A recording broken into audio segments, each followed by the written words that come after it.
Hello everyone. This all know is the America. It has always been there with thriving civilizations.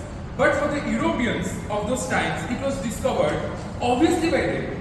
The man who so-called discovered the New World was Christopher Columbus. Christopher Columbus was believed that he was born in Genoa in 1441. But recent historians debated on his birthplace. Dhoundiyal, a Portuguese historian, inferred that Columbus was born in a princely family of Portugal. He showed extraordinary interest in sea voyages. He gained knowledge of the Atlantic in his voyages to England and Ireland, and perhaps to the African coast. He was a master of many skills like navigation, geography, and astronomy. He was also a brilliant polyglot, and he knew many languages like Italian, Portuguese, Spanish, etc. Columbus had one motive in his mind, which was to find a new route to India, China, and Japan. If he found these routes, then he could bring back rich cargoes of silk and spice. Columbus then approached King John II of Portugal, but the king flatly refused. It was tumultuous times. The Ottoman kings in the year 1492 blocked off all the roads along the Asia, and so the Europeans wanted to find a new route to Asia. So Columbus grabbed this opportunity, and finally he went to the rulers of England and Spain. In the year 1492, King Ferdinand and Queen Isabella of Spain finally sponsored the voyages of Columbus. On April 1492, Columbus was given the title Admiral of the Ocean. The Genoese bankers financed the voyages in order to gain something from the voyage. Finally, on 3rd August 1492, Columbus set sail from the port of Spain to India by his 3 ships, Nina, Pinta, and the main ship Santa Maria.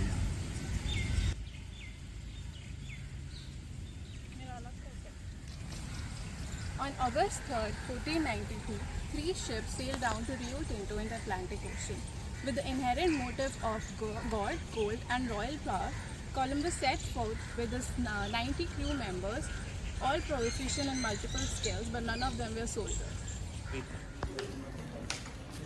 Finally, on October 12, 1492, the land was sighted by Columbus, which is presumed to be an island in the Bahamas called Gunahani by the indigenous residents. However, Columbus renamed it after the Christ, the Savior, the San Salvador.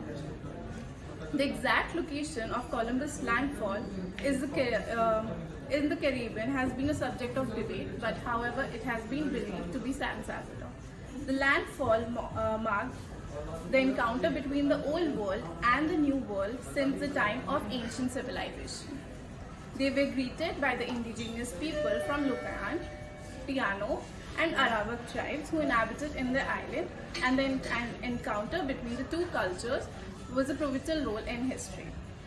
When he landed on the island of San Salvador, he described the indigenous people whom he called Indians and called them friendly and curious. Seeing the local Arawak with gold ornaments on their ear, he took them prisoner, hoping then that they would lead him to the source of gold. Columbus' actions during his first voyage are often critiqued for their ethnocentrism and exploitation of indigenous people.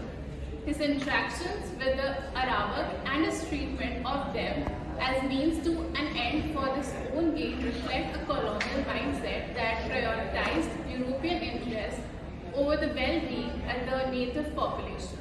Additionally, his assumptions that the indigenous people he encountered were obliged to lead him to sources of gold demonstrates a disregard for their autonomy and sovereignty. Upon arriving in the Caribbean, Columbus and his crew hoped to encounter civilization rich in gold, spices, and other valuable commodities while exploring San Salvador and other islands. They searched for signs of these riches, eagerly collecting any precious metals or exotic goods they came across, and in his journal, Columbus wrote about the observation of the landscape, flora and fauna, of the island, often noting an indication of potential wealth. When Columbus sailed out, he thought he was more or less on the same route. For his daily voyages, he kept two records. One was official record meant for the monarchs, and the other was more personal, which was meant for his crew sailors. The later volume of his personal record had reportedly a faster rate of journey. This altogether shows his very secretive nature. Gold and its grade was used to tackle and neutralize the growing discontent among his crewmen. He used such measure to prevent mutiny, gold and the sense of greed for such new wealth. As suggested by popular documentaries, it was not the actual driving force for Columbus' journey. Columbus' psychoanalysis done by Tzvetan Todorov indicates us that the sense of greed for gold was not the true motive for Columbus, and he was used to this as lure tool for his crewmen. For Todorov, wealth only signifies or legitimizes his role as a discoverer. He himself would have preferred the garment of a monk, a Christian monk perhaps. During the journey, soon Columbus and his men ran out of drinking water, and luckily on 12th, Rodrigo, one of his crewmen saw a distant land of moonlight that became the first land they sighted. Despite not finding the vast treasures he had hoped for, Columbus remained determined to continue his search, believing that the lands he had discovered held great promise for Spain's economic prosperity. One such stop was Rum Cay, an island in the Bahamas. Although it is not as well known as some of the other islands visited by Columbus, Rum Cay played a very significant role in the early exploration and colonization of the Americas. Another significant stop on Columbus's journey was Isabella, an island in the Galapagos archipelago. Columbus and his crew arrived at Isabella at March 6, 1493 during their return voyage to Spain. They spent several days exploring the island and documenting its flora, fauna and geography. On October 28, 1492, Columbus and his crew sighted another island named Juana, believed to be Cuba. They initially thought it was the mainland of Asia. Columbus explored the northern coast of this island, and he noted that there was presence of lush vegetation and the potential for valuable resources such as gold.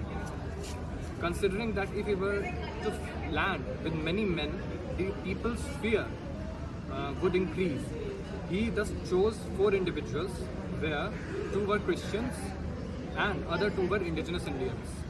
He gave them orders to go into the interior of the island and discover its character. Treating any of its inhabitants they might meet on their way with friendship and courtesy. They said that they had penetrated inland and found a village of 50 houses, all very large and built of wood with thatched roofs. These houses were round and tent-shaped like all the others. There must have been some thousands of inhabitants, since in each house lived all the members of a family. The chief men of the place came out to meet and greet the Christians and carried them on their shoulders to their town and made arrangements for their stay. During this interaction, the Christians of the Columbus assumed that the 2 Indians whom our men had brought with them as interpreters had spoken very highly of them. The Christians told him that on the way there and back they had found many small villages in which they had been welcomed and treated with the same courtesy. These peoples of Columbus also observed that none of the Indians made use of naturally occurring cotton for clothing, but only for making their nets and beds, which they called as hammocks, and also weaving the little skirts or clothes that the women wore to cover their private parts. When the Indians were asked if they had gold, pearls or any other valuable items, they answered by saying that there were great quantities of all the 3 to the east in a land called Ohio, the present day Hispaniola, which they called Babique. But Columbus's men did not clearly understand at that time what land they actually meant. After hearing this, Columbus turns on an eastward course for the island of Hispaniola. He gave orders that natives of this island should be taken aboard. So a dozen people, men, women and children, were taken quite peacefully. But still Columbus's attitude for the natives was basically collecting them as mere trophies. He blatantly explains how with only a handful of 50 men, he would hold all of them in subjection. Todorov talks of how this idea plagued Columbus's overall mentality for the native Tainos, Arawaks and others. He writes, "My desire was to pass by no single island without taking possession of it. During this voyage, Pinzon, the captain of the ship Pinta, received information that there was much gold in the island of Ohio. Impelled by greed, he left the admiral deliberately, not because of wind or current, but he did not wish to join. Admiral was now left with 2 ships, so he decided to return to Cuba at a harbor called Santa Catalina. Later, Columbus sailed southeast for 107 leagues and reached the harbor of San Nicolas, named after the saint on whose feast day he discovered it. Todorov calls out this naming frenzy as a lack of interest on the side of Columbus and can be understood as a means to downright reject the other. Columbus landed on the island of Ohio on December 5, 1492. He later named this island as Hispaniola because its field, rocks, vegetation, fishes highly resembled that of Spain. A group of Christians and Indians along with the women of the island were sent for exploration. They found that the land was rich in Indian foods and that the people were handsomer and more welcoming. Later, while talking to a cacique of the island, he told him that there was much more gold in Tortuga, a nearby island. The very next day, the same cacique ceremoniously arrived to meet Columbus with his 200 attendants. Columbus apparently very respectfully treated him and showed great hospitality. The cacique gifted him with a belt with thin gold designs, and in return, Columbus gifted him some petty items of not so great worth in his culture. As far as Columbus perceived, the cacique, when returning, gave orders that food should be given to all the sailors and to the other men from ships whom he had found ashore, and that they should be treated with great kindness. On December 24, due to carelessness of his crewmen, Santa Maria, the most important of the ships, was caught up in a reef storm. A message was sent to the monarchs of Spain and cacique of Hispaniola. He writes, on hearing this news, the cacique wept and showed great sorrow for our disaster. Then he sent all the inhabitants of the village out to ship in many canoes. Thus we began to unload her, and in a very short time we cleared the decks. Such was the help that this king gave us. He adds, I assure your highnesses that nowhere in Castile would one receive such great kindnesses or anything else. He brought all our possessions together near his palace and kept them there until some houses were empty to receive them. He appointed armed men to guard and watch them all through night. On receiving such kindness and samples of gold from these people, the admiral almost forgot his grief for the loss of his ship. In his official record, it is described that he considered that God had allowed it to be wrecked in order that he should make a settlement and leave some Christians behind to trade and gather information about the country and its inhabitants, learning their language and entering into relations with these people. He established a temporary settlement and fort to secure Spanish claims to the land. A small fort using the timber of the Hispaniola was constructed on the northwestern part of the island. 39 men were assigned to garrison the fort. There is little doubt, as Absolute History, a documentary channel, states, regarding how Columbus saw the natives of these islands as potentially slaves. He decided to make no further explorations, since he now had only one ship, and if this were wrecked, the Catholic sovereigns would have no knowledge of these kingdoms which he had just acquired for them. When the admiral was on the point of departure, he made a treaty with the king regarding the Caribs, of whom he complained so much and was in such real terror. The admiral also showed him the weapons, like great cannons, and how wounds were made with some and others used for defense, and told him that such weapons to protect him he need no longer fear the Caribs, because the Christians would kill them all. Columbus began his return journey to Spain on January 16, 1493. While returning, a Chaulca sighted Pinta sailing westwards with the wind behind her. When she came up to the Nina, her captain, Pinzon, immediately went aboard the admiral's ship and began to explain why he had left him. Columbus writes that he invented new excuses and lies. He said that he had not wished to do so but had been unable to avoid it. although the admiral knew that this was untrue and that Pinzon's intentions were dishonest, he concealed his thoughts and accepted these excuses in order to imperil the whole enterprise, since the majority of the men in Admiral's ship were the compatriots of Pinzon. The return voyage was challenging, marked by storms, navigational difficulties, and the threat of mutiny. After a brief skirmish in the Gulf of Samana with the supposed Caribs, a tribe of other part of Hispaniola, he headed for home. He also carried a dozen of Taínos men to show and teach them in the court of Spanish Empire. On February 14, 1493, Columbus encountered severe storms in the Azores, where he sought refuge before continuing to Spain. It was during these storms that the ship Niña and Pinta were separated again, never to rejoin. In the first voyage, apparently, he could not find the gold which he promised, neither a large civilization nor great wealth. The sheer disappointment can be found in the voyage's descriptions. An unmitigated disaster in terms of his investor, as historian Dr. Barry Ife quotes. There were omissions from these descriptions, even about the wreckage of the Santa Maria, as for him it was embarrassing to lose such a large ship. However, later, both the sovereigns in no time instantaneously granted for the second voyage of Columbus. Columbus finally arrived back in Spain on March 15, 1493, before Pinzon, who died before reaching Spain, thus completing his historic voyage. His return was met with jubilation and astonishment, as news of his discovery spread throughout Europe, marking the dawn of a new era of exploration and conquest.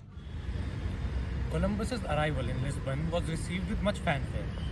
As per his request, he was received by King John II with much respect. This was most probably because the king believed that the conquest belonged to him as per the Treaty of Alcatraz. However, Columbus declared he knew nothing of this and altered the geographical coordinates of the islands that he had found so that they fell outside the Portuguese claims as per the treaty. While for 3 days the king heard the details of the conquest from Columbus, the other sailors of conquest in the taverns outside were entertaining the Portuguese people with their tales and maps of the conquest. On reaching Palos, as well, the admiral was received by the people with much celebrations. His arrival inland into Barcelona saw similar scenes. However, King Ferdinand and Queen Isabella were suspicious that Columbus might be looking to bypass them by betraying them to the King of Portugal. Therefore, he and Isabella hastily declared Columbus's monopoly over the expedition in the Americas. A treaty of agreement was reached with the Portuguese, and the king started preparing for a second expedition of the admiral. Preparations for the second voyage saw an amazing haste and much more means as compared to the first one. 17 ships were made available. Appointing the crew had become easy as the expedition was seen to be opening the Asian markets to Europe once again. About 1,200 people joined Columbus on the second expedition. As a precautionary measure, the king had placed Catalan men faithful to him alongside Columbus. On September 25, 1493, the fleet started from Cadiz for the Canarias. From there, it left on October 7 for the island of Haiti or Hispaniola. The first island they reached was named Dominica by them, and they moved forward to the island they named Guadalupe. After moving forward and arriving at Haiti, they found that the small fort of Navidad that they had left behind had been destroyed. Columbus put the people into building a new town of Isabela, which most of them did unwillingly, as they were tired or had caught syphilis from the native women.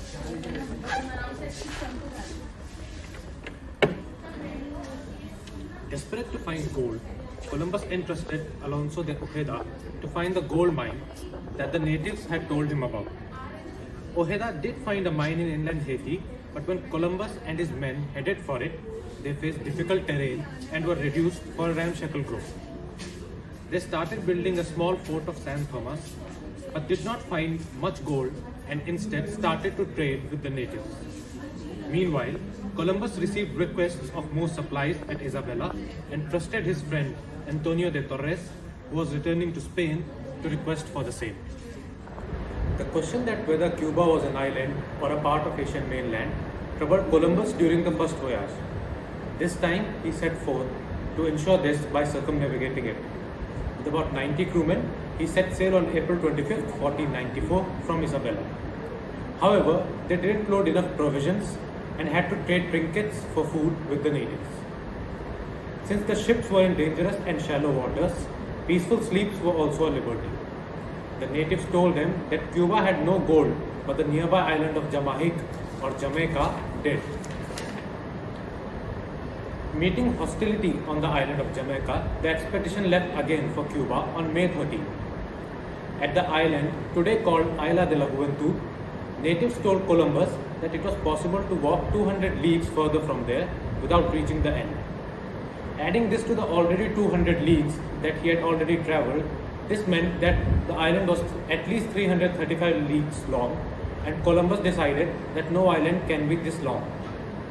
Thus, he declared that Cuba was a part of mainland Asia, and also declared that people contradicting this theory shall be severely punished. After brief journeys in and around Cuba, the fleet returned back to the south coast of Haiti. Following the coast, they discovered a densely populated area of 37 villages, and he took over of it for the Spanish crown and donated the villages to his friends from Savona.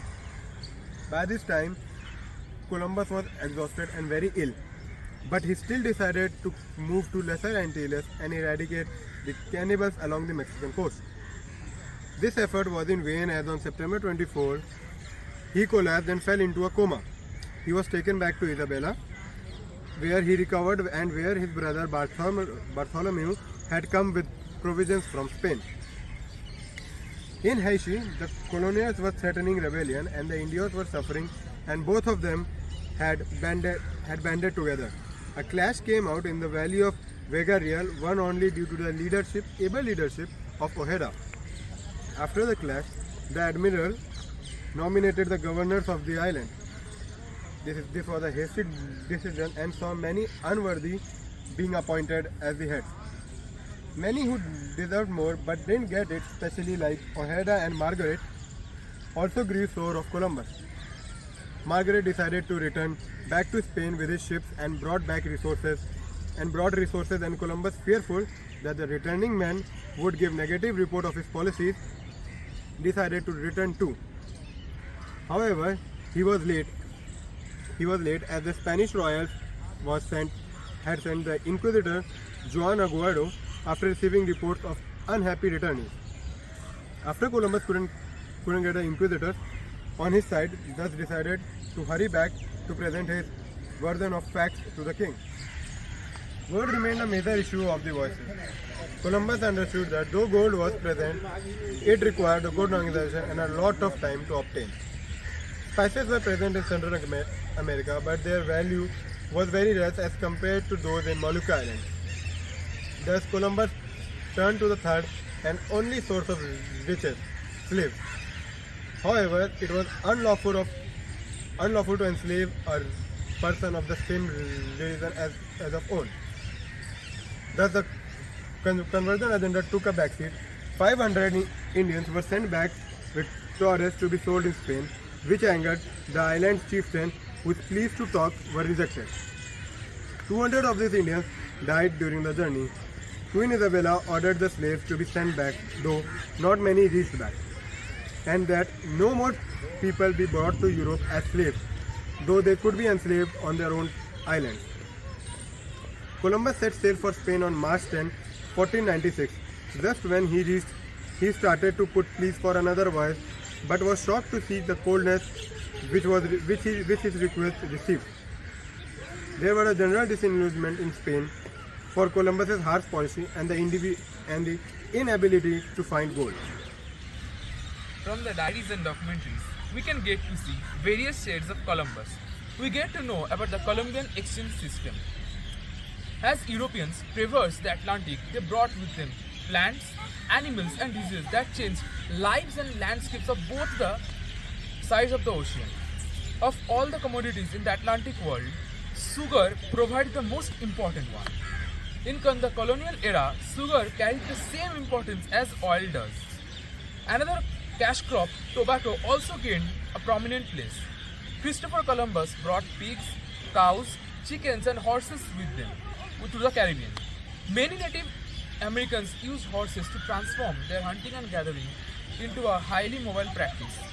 European explorers unwittingly brought with them chickenpox, measles, mumps, and smallpox, decimating some populations and wholly destroying others.